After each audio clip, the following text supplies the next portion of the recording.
Good evening, Whitehead SEO Group. How are you doing today, guys? I hope you are great. I feel very excited. I have a friend of mine sitting next to me, Mark Preston. We're going to be discussing a great topic, which I'm sure piqued your interest a lot because we got a lot of questions coming from you. Thanks for this. So we have about 15 of them that we're going to try and discuss while the live session is happening. And in case we are unable to, Mark promised that he's probably going to wrap it up in a post sometime after the live session is over. So without further ado, hi Mark, how are you doing today? Welcome. Hi, it's great to be here.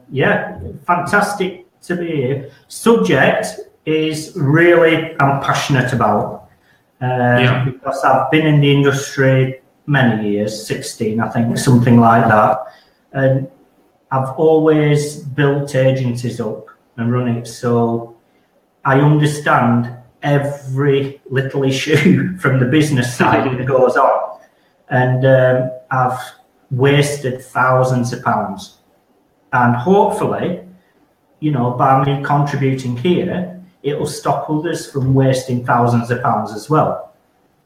Obviously, what works for me might not work for you, but at least, you can get some idea about it. Yeah.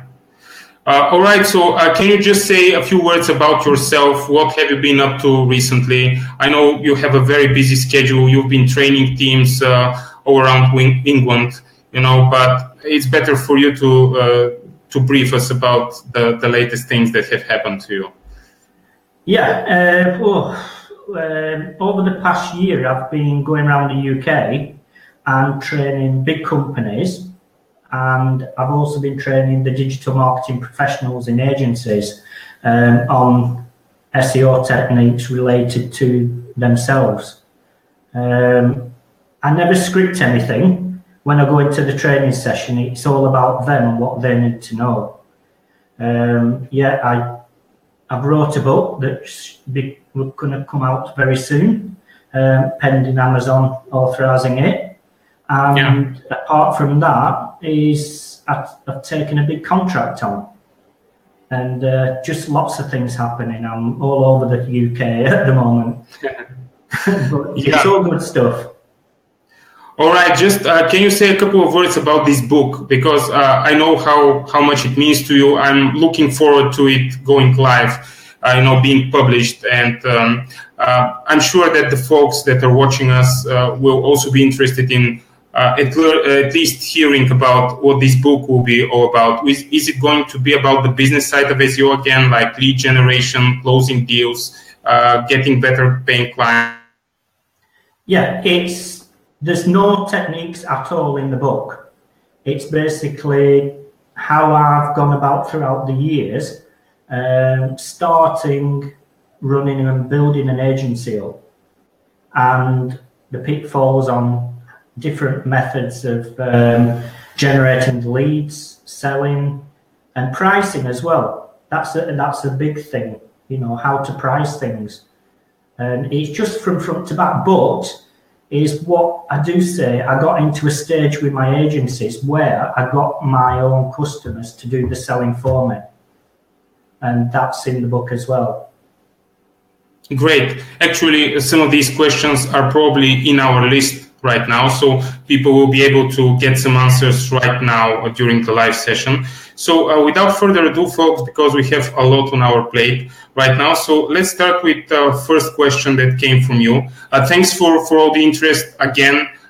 It means a lot to us. I mean, that's why we're doing these lives in the first place, so much appreciated. So the first question is this. How do you get your first SEO client ever? What are the best strategies when you're just starting out? Well, for me, it was a case of I tried, and it was so hard because everyone was saying, well, give us examples of your work. And I said, well, I'm just starting out. I haven't got examples. So then after a month, I thought, that's it. I'm not going to try and generate any leads now. And I set up about 5 different websites in 5 totally different industries, and I got them ranked. Then I've used them as my portfolio. But the downside to that is I remember setting a flat pack builder website up, and it was #1 on Google, a flat pack builders, and everyone were contacting me, asking me to come round to the house. So then I started generating new clients and building a portfolio. Then the websites I had, I sold them as business opportunities, and it started from that. Is unfortunately, when you're first starting out, it's catch-22. You know, people, you have to, you know, build trust up. And how can you build trust up without that? But you have to get your own website ranking. That's the #1 priority. Yeah. So basically, it has to do with you defining your own services to yourself first, and then to try and go for them to get some rankings, to push some nice content, which is, you know, tailored around those phrases that you're hoping to get clients from. And this is how it all starts. Yeah, you need to obviously create a portfolio of your target audience. There's no point going after big national clients if your portfolio's full of small local builders. So, you know, you have to decide first who you want to target, then build your portfolio based on that. Yeah. All right, great. So this takes us to our second question. So what is the recommended minimum experience to have before trying to pursue leads, before you even start offering your own services? I guess this question has, I mean, it has to do with the ethical part of things as well, besides everything else. So what is your take on this one? Well, I know people that's been doing SEO for a long time and they're just rubbish, you know, and then I know people that's only been in the industry a couple of years and they're really good. You know, for me, experience is based on lots of things. But again, it's proving yourself, and that's more important because clients, all they care about is themselves. They don't really care that you've been doing it 16, 20, 25 years. If you've been doing local SEO for 10 years, then you approached a large brand. Well, experience don't mean anything because you haven't been working at their level. Yeah. Yeah, fair enough. I think so as well. I think still there is some ethical side probably because our industry has such a negative, I mean, people have trying to steal your money, to promise you the sky and never deliver actually. So we'll be talking about some of these aspects in the following questions, but I think that one should feel prepared by himself first. I mean, to feel that you are certain that you can help other business grow besides your own, right? Definitely. All right. So the next question, number 3. So what do you need to do, and how fast what do I need to do, and how fast do I need to do it to show my clients that SEO really works? So I think has to do with everything we discussed so far, the mistrust, you know, the lack of trust, maybe even, I don't know, authority of most of the companies that there is a good reason for this. We discussed that the results and the disappointed clients are speaking by themselves, you know, but still. So what's your take on this one? Yeah, well, obviously when clients come to you is they want results. Yeah. Mm-hmm. But they also need to know that when results are achieved, it's going to drive the business forward. Right. Now it's up to you to explain that to them. and show them that, yes, there is a market. Yes, people are looking for what you provide. Yes, they're looking for X, Y, Z. And it's your job as the SEO to educate the client. And basically then is they can see the numbers. Then you ask questions like, well, what's your conversion rate? You know, is out of, you know, every phone calls, how many do you convert? And once you ask these sort of questions, you can then do the maths in front of them and say, look, well, so many people search this, so many people that.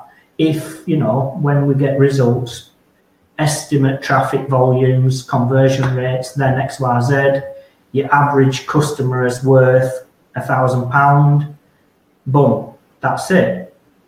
You invest X amount, that's the potential return. Mm-hmm. You know. So I know that because we know each other, we are friends and all, but people don't know you that well probably. And I know that your point of view when it comes to delivering SEO services has everything to do with the ROI. I mean, do you think that's your philosophy? Correct me if I'm wrong. Do you think that you can help those businesses to actually grow with your help? Otherwise, you wouldn't have taken them and worked with them in the first place, right? Yeah, I mean, I take companies on because I want them to stay with me long term. If I feel as though I can't help them, I just won't take them on. That's as simple as that. But it's very difficult to show the ROI because there's lots of other things involved you don't control. Mm-hmm. For instance, I was working with a company down London, and yeah, I got them to the top. There were loads of traffic coming in, and I thought, and they turned around and said, "We're not increasing revenue." So what I did, I put myself in the shoes of one of their customers, and I phoned their number. And out of 20 times I phoned it, it only got answered twice. And I said, well, that's the problem. And they said, well, the guy that's on reception, he also does another job. I said, well, it's not my fault. You're not generating business, it's yours. So in them circumstances, then you have to relate to the client and say, look, this is the problem. But yeah, it's a minefield really. Unless it's an e-commerce site, you don't fully control the ROI. You know, because if they're really bad at selling, then you've no chance. But you've done your job. Yeah, that's one of the questions lower in our list actually, because there are a lot of businesses that think that SEO is like panacea or something. They can just pay for it. Of course, they want to go cheap if possible, but even if they don't, they think that the SEO expert, once he comes on board, he's gonna change the whole business for them. And even though to some extent that's right, because even by himself, an SEO expert, if he knows his stuff is powerful enough and can definitely make a difference, but there are a lot other things in this equation. And once you drive the traffic, once you get the rankings that are able to get this traffic, from then on, it's really their own job, isn't it? I mean, it depends on their prices. It depends on how they deliver their goods. It depends on the quality of their products themselves. And a lot of stuff which are outside SEO's control, right? Yeah. I mean, a client I took on last week, his no word of a lie, his inquiry to conversion rate is 50%. I mean, it's gold dust to me, because the more sales they can make, is they're willing to increase the monthly budget. And that's how it works. Yeah. That's how you grow with the client. Yeah, you have to invest first so that you can get something out of it, right? That's the basis of things. All right, this takes us to the next question, which is a bit more into the nitty-gritty of things. So when you get a new SEO client, how would your first 6 months look like? So So I think it has to do with the actual activities that have to be performed within a 6-month range. Yeah, well, this all depends on obviously what the client's objectives are. Because sometimes if you think, oh, well, this is the path we need to go down, it's not always beneficial for that business. So within the first 6 months, it's about planning things out month to month. Is obviously you've got like a strategy for 6 months, but I always talk to the client on a month to month. So I say, well, this is the plan of action this month. At the end of the month, we'll see what's happened and move forward. So the strategy might change month to month depending on what's happened, because we can't control that competition or anything. But for me, that way, the client understands what you're doing and they know that you are interested, you are doing the job. Because then, well, you know, even if it means going above and beyond, we'll still make it happen this way. But yeah, the first 6 months, the reason that's the problem, people think there is a checklist. And the people that use checklists for every client, it's a no-go area, because you should treat every website and every client individual. Yeah. So, I know this, but because we are meeting with tons of clients and they usually fall under one and the same trap. They think that SEO has a concrete step-by-step, it happens step by step. For example, I tend to explain to them that everything should start with an audit. The best case scenario would be for it to be thorough, on page and off page. And there is one thing that starts to pick up pace, which is called content audit. So it has to do with the on page, but if they have a lot of articles published, for example, I think that's another type of audit which focuses on the content itself. So let's say that they have a blog section with 500 articles they have published. So of course content is part of the on page, but if it's too excessive, if they have tons of it, maybe it's a matter of a separate type of audit, which is the content audit. So do you think that such things like on page, off page, maybe content audit is mandatory when you take somebody on board as a new client? Oh no, always you have to do an audit at the very start, even in the pre-sale stage, in the sales stage, because if you don't do an audit, how do you know what you're selling? How do you know what issues you have? How do you know you can even achieve the results if you don't do an audit? So I always do an audit within the sales stage. Okay, depending on the website, they might have to pay for that audit. Then at least I've confirmed them. You know, it's a case of them, it's like something, you know, because they've paid some money, you've got a lot more chance of turning them into a client. But yeah, an audit has to be done. Yeah, my thoughts exactly. I know that people are usually a bit cheap when it comes to starting with an audit. They say, yeah, we think we've covered the basics, or we just finished working with a company which performed these audits for us. So let's just start right away with link building or content creation. It's usually link building because people tend to think that link building is all in all in the SEO. I mean, it definitely is a very important thing, but I don't think there is a single case in which you should start with building links when you get a new client. What's your take on this? No. In fact, I have got websites ranking with 0 links, brand new websites. Even in London, you know, competitors in London is got them ranking number 1 with really, really good technical and on page. Yeah. You know, for me, links is something afterwards you should think about. But, you know, obviously, that's a whole different story. Yeah, of course. Of course. So let's move to the next question from the audience. So how to make sure the discussion with the client is on business side of things, not the technical side? I think that our member meant that the business side is to talk about ROI, to talk about generating leads, sales, and the technical side is talking about just traffic and rankings. So how to make sure the discussion is going in the right direction? Yeah, I mean, in the pre-sales, the after-sales, the monthly discussions, I never ever talk technical with any client at all.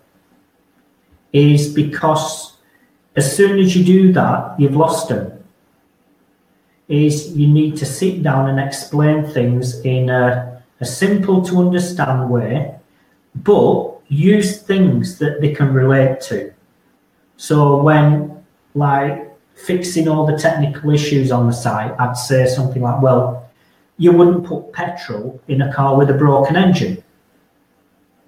You know, that way they get it instantly. It's just, oh, now I understand what you're saying. And this is the way, and when you talk to clients like that, you've got them engaged. You see, is the worst thing you can do is start ramming off H1 tags and this and that. And they don't care. You know, they've come to you for a reason. Either they don't have time, they don't have the experience, or they haven't a clue what to do. So that by talking technical, it's just a red flag, like, oh, here we go again. But sitting down and just talking normally, and there's always scenarios in real life you can discuss a certain technique or certain aspect. And I always think that that's why a lot of comedians are really good, because they talk about everyday life. Yeah, so it's like the power of storytelling. Yeah, you're just trying to picture things with some scenarios from real life so that people can get it more easily. I think, personally, I think that if you are a good expert enough, you should be able to digest those technical terms into easy to understand language so that people can resonate with it. They can understand it, not to try to impress them by talking about terms that they have never heard of. Because, all right, this might sound like a good idea at first because you are bragging and all, you know, but I don't think that's the end goal of any type of pre-sales conversation or any type of SEO conversations in that matter. So you should be able to make the person sitting in front of you understand what SEO is all about, what you can do about their company. You know, instead of saying, have you heard about RankBrain? It does this and that. And, you know, voice search is the future because of this and that algorithm that, you know, is implemented in it. And they're just like lost in the third second of the conversation. So, yeah, I think plain words are very important, especially in the pre-sale talks, because they would want to be sure that such talks will happen afterwards and during the campaign, right? If you're talking things that they cannot understand, everybody would be asking themselves, okay, so what if all the consultations, what if all the reports are like this? You know, I wouldn't get anything.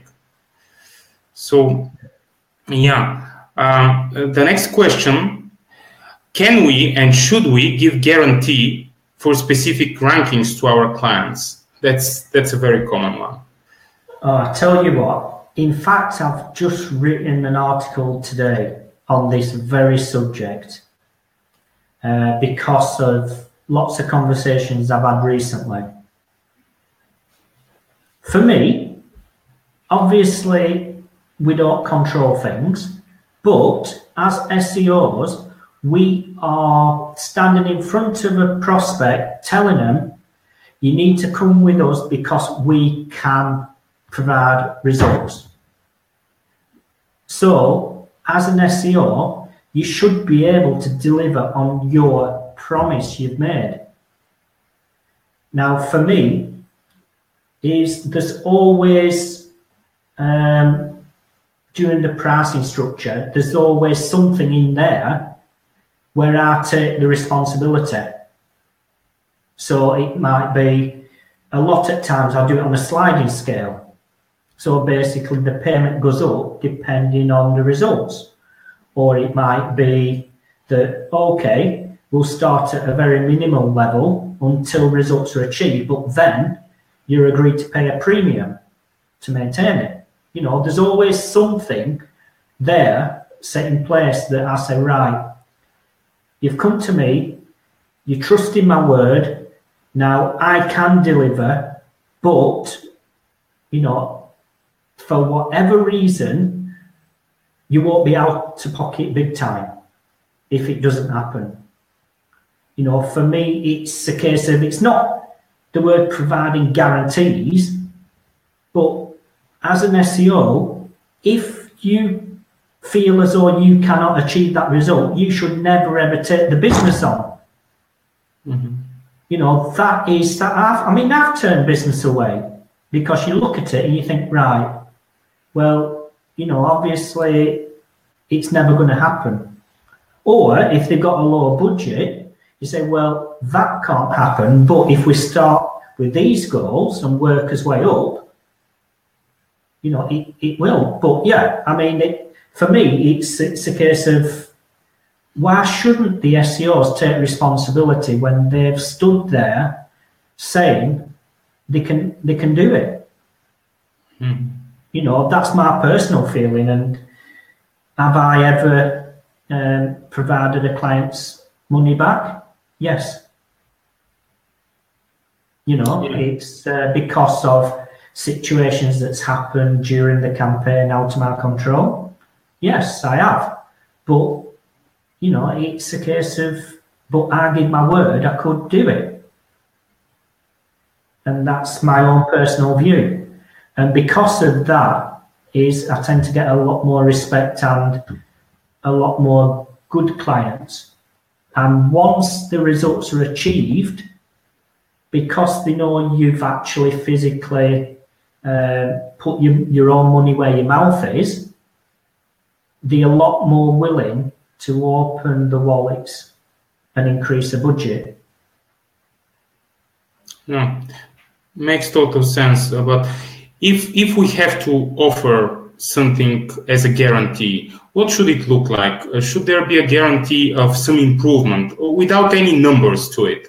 Just to say, okay, at least I can say that you will be noticing improvement in your traffic stats, ranking stats. Is this something that we should refer to as a promise? Well, it all depends on the client. And you need to think about what their goals are. I've had clients who say, I don't care about anything, I just want to beat them. You know, that's their own personal objective. They don't care about anything else. They just want to beat Joe Bloggs down the road. You know, that's them. Whereas others, it's like they've totally different goals. So obviously, whatever guarantee you put in place should be based on their goals. But as an SEO, you should actually make sure that the goals are in line with what can be achieved.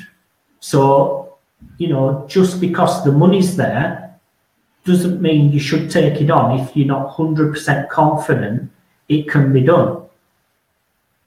Yeah. Again, we're referring to the ethical side of things, which should be there all the time. So the next question is pretty common, actually. You tapped into it for a while at the beginning of the live session, but now, what if your clients' traffic and rankings are improving, but not their sales? What should we do as SEOs in such case? Put yourself in the shoes of the customer. And whatever the sales process is, you should do it. For me, I always get my wife to go through the sales process because she's not technical one little bit. And so she's a perfect person to do it. Now, if she says, well, I can't understand what to click on, or I can't understand this, it's about going through the sales process to find out what the issue is. Because obviously, as an SEO, if you got the website ranking and the traffic's flooding in, if they're not increasing new business, it doesn't matter whose fault it is, they're not going to carry on. You see, so you need to be there to help them. It might not be your fault. It might be something else out of your control, but it's up to you. You need to locate the issue. Because if it can be, I mean, for instance, 2 months ago, I was working with somebody and the website had been built 1 year ago, and by going through the sales process, I found out they got the wrong phone number on it. Wow. You know, like suddenly, changed the phone number, oh, it started ringing. You know, I mean, something simple like that, you know, because you never know what the problem is during the sales process. And that's how it's working with the client. You're not just somebody that's there in the background. It's important that you communicate and work with the client. Yeah. That's very true, and everybody should be dedicating themselves to such philosophy, working philosophy. So this leads us to. Yeah. I just forgot to say on that last point is I do find as well, if there's rankings and traffic, sometimes the conversion doesn't happen because they're trying to drive the wrong type of traffic. So I found that a lot. So that's one of the scenarios. Yeah, absolutely. So it might be, I mean, wrong from the very start, and then whatever you do with it is just wrong. So the next question again has to do with this topic. So what is the process to estimate the results you are able to provide for a certain client? So we're still on the subject of putting yourself in clients' shoes and trying to do some rough estimate. Is this even possible to some point? Yeah, of course it's possible. Is during the pre-sale stage, it's up to you to determine that, yes, there is a market for this. Yes, people are looking for what you provide. You know, there's all these issues people are talking about. There's all this, it's up to you. And from that, you can estimate things. Like for instance, but it's not just based on search volume. It's not based on search volume because I've generated links for clients that's driven lots of direct traffic that's not gone through the search engine, but it's part of the process. So I've generated the link. Because I generate links that drive business, each link on its own does drive business. So, you know, that's the potential. So it's something that comes about when you are, you know, you've got a process in place and you think, right, yeah, well, this is the starting point, then we'll increase it. But it's about setting yourself objective goals, you know, and going from there. But yeah, I mean, there's loads of tools out there that you can, you know, you can estimate what traffic volumes and what sort of business, but it's again research. You have to do the research. Yeah, that's the core point of everything. So the next question has to do with standing out of the crowd. So how to differentiate yourself from the plethora of SEOs so you don't compete on price but value? Because people and companies seem to still be occupied with just the price tag. You know, they want to go cheaper, as cheap as possible, but at the same time they want you to over-deliver, to do miracles for their website business. So how do you try not to compete with prices, but instead with value? I guess it has to do with convincing them that there is much more value to it than with the other SEOs.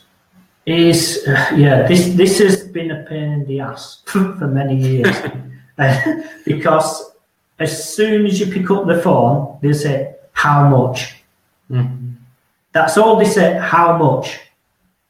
And you say, well, it's like a piece of string. It doesn't matter how much. Well, how much? That's all they want to know. But I turn that on its head. So I don't talk about price.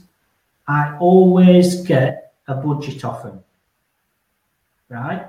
Once I've got their budget off the client, then I will put together a strategy plan based on what's realistic for that budget.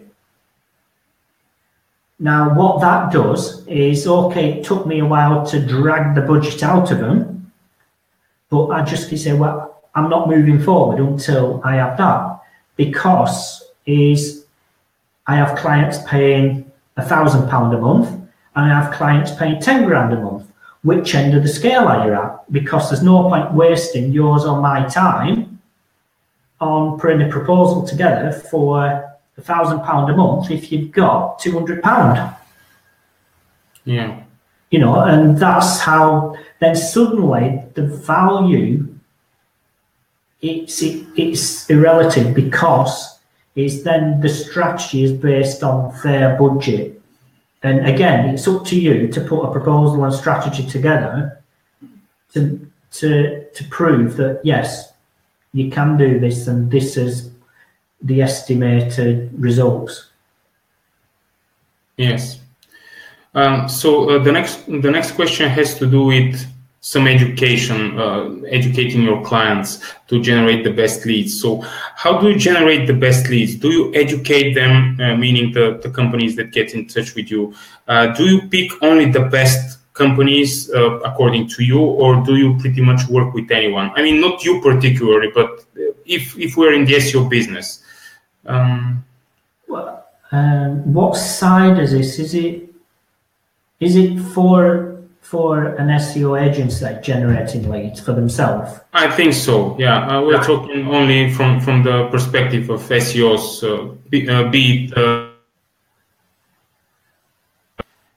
Yeah. Oh, well, from this prospect, it's all about your own sales, pre-sales strategy. So I'm very selective on what I write personally. When I write something, it's to a specific target audience and it has a purpose. And that usually drives in leads from that target audience. But if your company just receives leads from anywhere and you have to filter it, you always have to have a filter process during the sales funnel. So when you get a client, you'll say, well, you know, there's certain questions you ask to filter them out. But for me personally, if it's not right, then I don't work with them during my own personal. Now it depends. Every SEO has their own personal funnel, and every SEO will work with various different clients. You know, but it's all about creating your own lead generation and sales funnel, and it's all about being strategic who you target and how you target it. Because if you just throw anything out there, say, oh, I'll work with anyone possible, if you got 50 quid a month, come and work with me, or anything, you know, then suddenly they're getting leads from this, that, and the other. And the problem is that works against you if you're not targeted with the lead generation, because you just turn into busy fools. And next thing, you've got a sales team who are just run off the feet and not earning any money. No. All right. So the next question has to do with pricing. So how do you increase your prices without upsetting your clients? I think there are two sides to it. the first side is your current clients, I think, and the next one is probably clients that haven't been your clients yet, but they know your prices, and then all of a sudden at some point they decide to become your clients, then they see brand new prices which are higher than before. So how do we explain this increase in price to our current or future clients? Easy, generate the results, and they'll be happy to open the wallet. It's as simple as that. If you've got an existing client, if they're paying for X, give them X, Y, and Z. So I always over-deliver on my promise. And then they will, they're willing because they've seen results. The only reasons clients don't want to pay a premium or increase the budget is because you haven't proven yourself yet. But as soon as you prove yourself, they're willing to pay more. So it's not about increasing your prices because you just do more work. If you want to increase your hourly rate, then you have to give a why. Everything starts with a why. In business, and that's it, is prove yourself, and they will be happy. Obviously, I've worked with clients that said, Mark, I just cannot take any more business on. Please don't drive anymore. But at least that's there because they've only a certain amount of in-house capacity. But as for potential clients, I never advertise prices, and I get around it by saying, well, what's your budget? The problem is if you start advertising your prices, then you've set yourself then, and it's difficult to change. So suddenly if you've stated on your website you charge £1,000 a month for X, well, why are they going to pay you £2,000 for that? Again, it's the why. You have to, why should I, from the client. If there's a reason why you've increased it, then that's a different scenario because you can prove why you've increased it. Yeah. So a little addition to this question, which is coming from myself. So what are the signs that are telling you that, for example, you should increase your prices for a particular client? I mean, assuming that it's not the workload, because if it increases, of course, the price will accordingly increase too. But are there cases in which the price should be increased because of, for example, the results? And are the better results a reason for you to just increase the price as well? I mean, how does it work? Yeah, well, for me, it's a case of I tend to work with clients where their average customer is worth a fair bit, right? Yeah. Now, from that is I can then, determine realistically from my end how much business we push. Now, if the clients earned an extra £500,000 because of my efforts, well, obviously I'm going to sit down and have a discussion because they're not going to say no because they're scared of losing that extra income. Yes. So it has to be based on the increase, not the revenue, the increased revenue they've generated because of you. Yeah. And that's the time you can sit down with them and say, look, because of the efforts I've put in, then your revenue has gone from that to that. And let's have a discussion. For me, business is all about starting a conversation. Yeah. But you shouldn't increase your prices just because you've got them ranked number one. Because that's your job. Yeah. That's your job. You agreed to do that and achieve that based on that pricing structure. So for you to then come back and say, oh, well, I've done what I said, give me more money, that's not a reason for you to ask for more money. But if they've generated a lot, or you've made a significant change to that business, then that's the time you can start having them sort of discussions. Yeah, I see. All right. This takes us to the next question, which is quite the opposite. So, how to get rid of bad clients, but still keep the friendship alive? So, even if the second part of the question was not, existent, so how to get rid of bad clients? Maybe to say what bad client actually means. Of course, it means different things to different people, but I think there is a way to generalize what a bad client is. Either the money he pays, or he's a pain in the ass all the time, picking on you and stuff. Yeah. Basically, I'm just. Thing is, I've always been a person where I say what I think, and I'm just open and honest, and that's just me. Basically, I can't do it dancing around issues. I'm very open and honest and direct with clients. If there's an issue, let's sit down, talk about it. For instance, I'm working with a national UK brand, and they were paying up front. Then suddenly, the director said, well, you have to go on 60 days. So we want you to do the work for that month, then invoices, then we'll pay you 30 days after. So I said to him, that's not what you've agreed, and this is not how I work.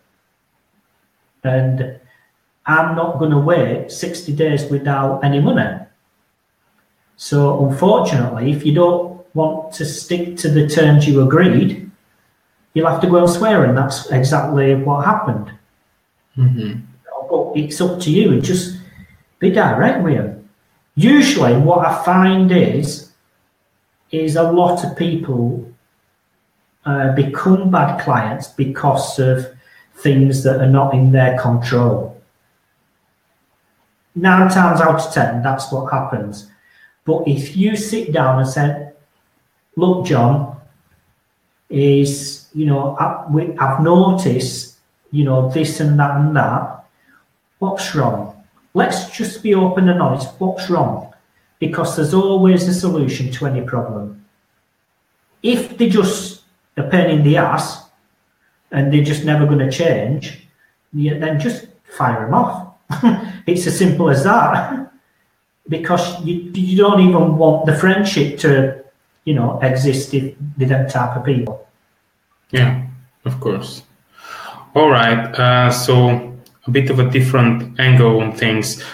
So what's the hardest challenge when scaling up your SEO agency? How do you build a fulfillment team? Oh, for me, the hardest challenge has been servicing the clients. It's generating new business and new clients has been the easy bit for me for years and years.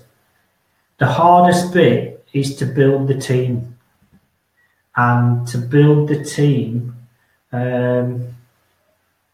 that's going to stick with you, that's going to help you, that wants to do it. They've got the passion. The problem is nobody has the same passion for your business as you do.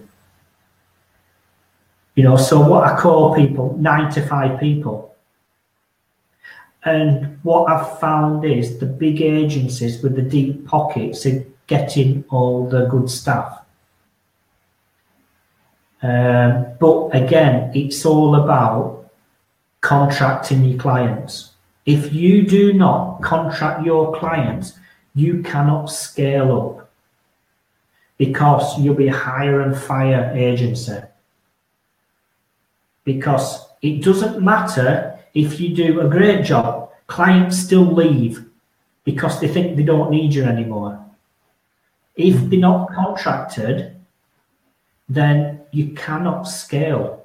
It's as simple as that. You can't. And like I said, the hardest thing for me throughout the years has been the recruitment side. Yeah, I guess it's really hard from another perspective. I've always been working either by myself or recently with a very small team of a couple of people. And I guess it's a matter of a mindset. So some people are more, thinking about expanding. Others are more into the boutique type of agency where you work with a small number of clients, but they're better paying. They work with you on the long run. I'm from the latter. That's my mindset. But what if? Because this takes us to the next question. What if you want to outsource? What about SEO outsourcing? How do you build a good outsourcing teams? Because I know that it's really hard for me to find people who are at least close to my level of devotion. Obviously it's my own company. I get this. I started it. I'm an SEO. They probably aren't. They're probably copywriters or they're probably social media guys. But then again, it's really hard to meet the level of dedication that you're expecting of them. So what about outsourcing? It's even harder than being in-house. I find it difficult to find a good in-house team. What about outsourcing? Isn't it a very risky zone? Well, I actually provided white label SEO services for over 10 years. Lots of agencies throughout the world come to me and outsource to me because the problem is, what other solution is there?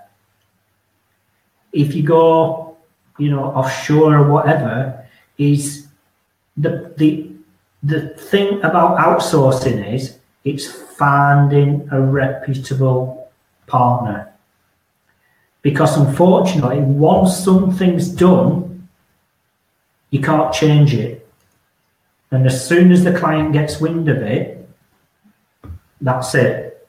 So throughout the years, it's a case of it's just finding that person.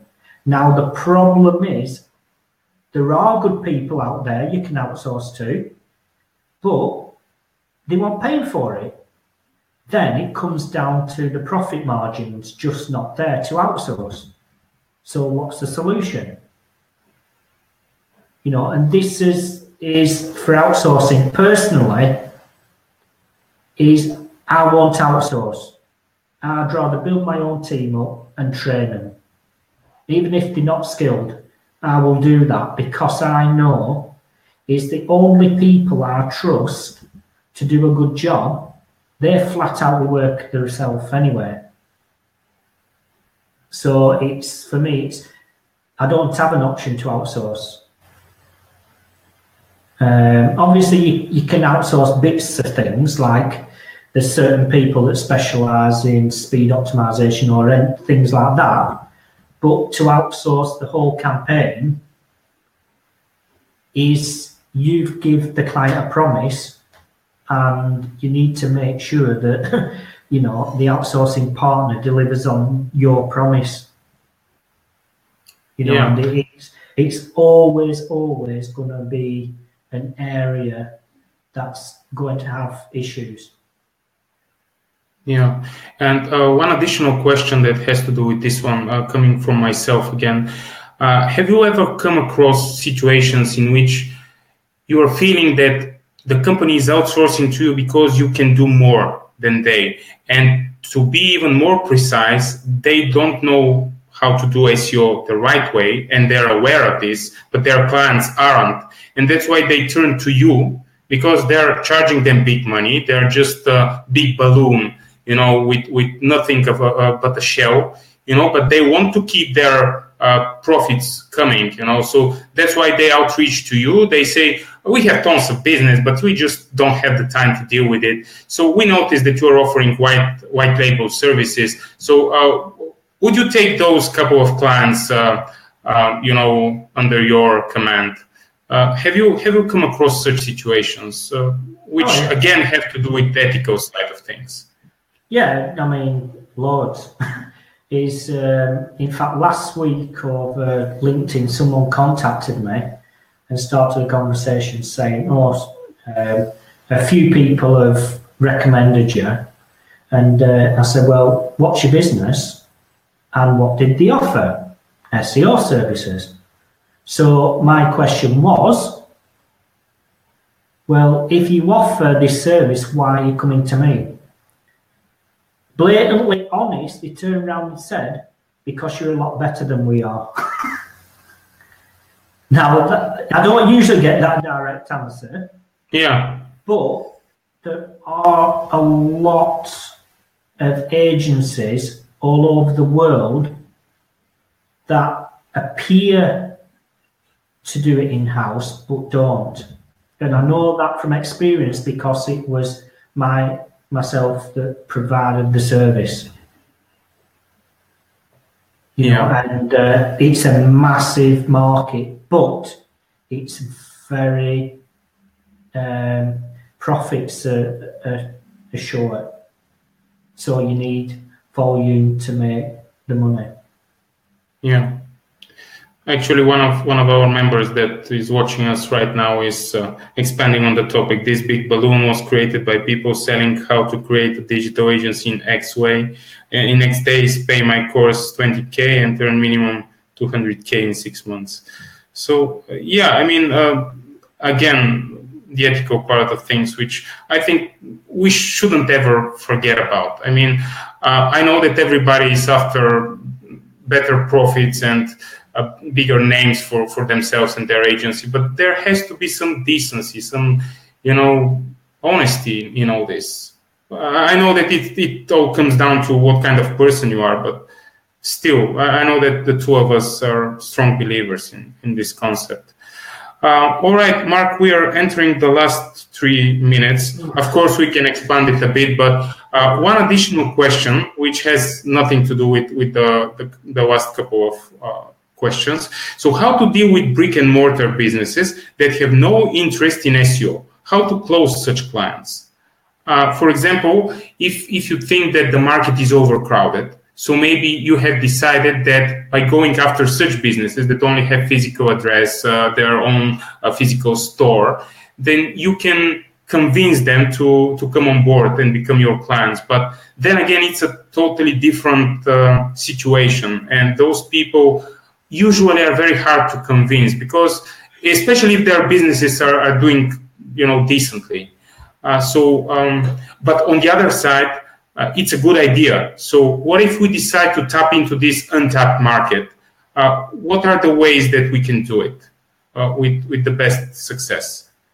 Right. For one, is why you're trying to go out and convincing people that have no interest in your service when there's so many people that need the service and want it. Yeah. So one, you should be targeting them instead of trying to convince these other people.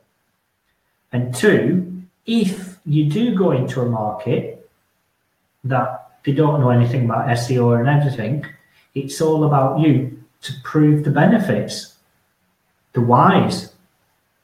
So when you approach them, is, well, these are the benefit to your company. And it's all about putting the strategy together and, saying, look, okay, you have no interest in SEO, that's fine. I mean, why should you? Is you're not an SEO professional, that's fine. But due to research, there is a big market and a big number of people searching for what you provide in your local area. If your research shows that nobody's searching for the business or the product or service they offer, you shouldn't really be going after them. And this is one of the problems. But if you've proven that there is, and you can, do a good job, then it's all about starting a conversation. That's it. It's all about taking it offline as soon as possible and starting a conversation just by asking them, and just things like saying, do you work with an agency at the moment? If you do, is it successful? Have you found any issues? These type of questions you can ask. But yeah, I mean, I've got a contract to work with a big group of tradesmen, and before I know it, I will get in 2 or 3 new clients every day in the industry at one time. But I mean, that's a market that is, they've no interest in it.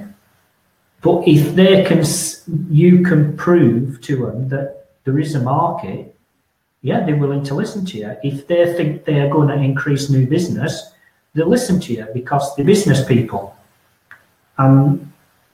As soon as you mention money, then that's what they're interested in.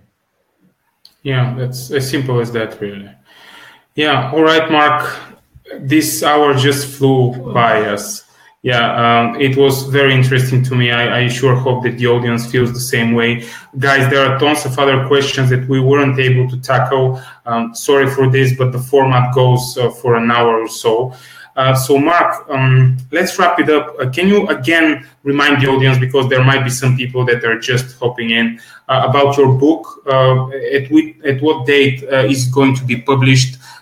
What is it going to be like? And finally, where can people find you most often online? Right. Well, my book, hopefully, fingers crossed, will be launched next week. I'm working with a publisher who's sorting that out, but there's certain things beyond our control that Amazon have to do. It will be available on Amazon, both in Kindle and paperback. But for everyone that's asked questions and participated, I will be sending a free digital copy to you. Amazing. Okay, so it's once it's all been launched, I'll send you a code for that. Where to find me? Obviously Facebook. Just search for Mark Preston SEO on Twitter, LinkedIn, or Facebook. I don't use any other platforms because it's hard enough to keep up with them 3. so yeah. I don't bother with any others. So yeah, that's all you have to search for. Mark Preston SEO, you'll find me. And I'm even on the first page of Google if you just search my name. Oh yeah, that's for sure. All right, Mark, I want to thank you once again for this amazing session. I got tons of value from it and from every talk that we've been having in the past months. It's always a pleasure. Thanks, guys, for watching. I hope that you enjoyed it. And we'll be seeing each other into the Whitehead SEO group with the next AMA sessions to come. Mark, some final words before we let those people go. Yeah, well, thanks a lot. And please don't rip anyone off. Just be yourself and always put yourself in the shoes of the customer. Whatever you do, whether it's techniques or anything, put yourself in their shoes. During the sales process, through anything, then suddenly you'll start to think differently about the lead generation, the sales, and everything. Yeah. Thanks for watching, everyone. Thanks, guys. That's a great way to finish the session. Thanks again, Mark, and see you guys soon. Have a nice one. Until the next time. Bye. Bye.